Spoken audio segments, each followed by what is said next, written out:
చేతులుంటాయి ముట్టుకొనవు, పదములుంటాయి నడవవు, గొంతుకులుంటాయి మాట్లాడవు. చేతులుంటాయి కానీ మనం చెడువన్నీ ముట్టేసుకుంటాం. ఈటిల్ని చెడు పనులన్నిటిని ముట్టేసుకుంటాం.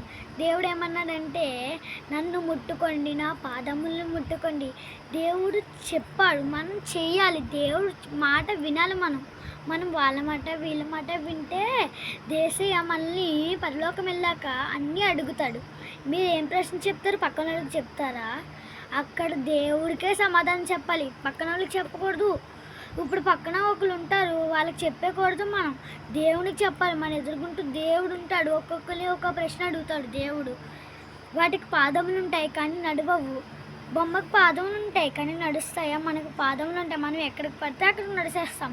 దేవుడు ఏమన్నాడంటే మీకు పాదములు ఇచ్చాను, నా దగ్గరికి రండి, నా సువార్త మీరు ప్రకటించండి, పాటలు పాడండి. నోరు, చేతులు, కాళ్ళు, చెవులు, ముక్కులు, కళ్ళు ఇచ్చాడు దేవుడు.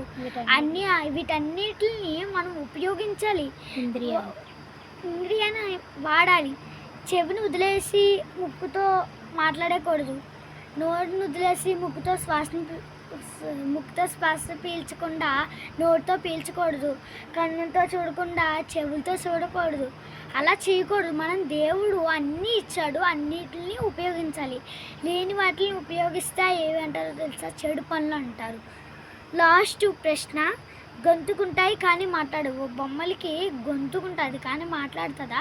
మనకు దేవుడు గొంతుకి ఇచ్చాడు, నోరు ఇచ్చాడు. ఫస్ట్ గొంతుకు నుంచి ఒక మాట వస్తుంది, ఆ మాటని నోటంట వదలాలి. కొంతమంది ఏం చేస్తారంటే గొంతుకుంటుంది, చెడు పనులన్నీ మాట్లాడేస్తారు. అసలు ఎక్కడ లేని చెడు మాటలన్నీ మాట్లాడేస్తారు. ఎలా మాట్లాడతారంటే అంత దరిద్రం.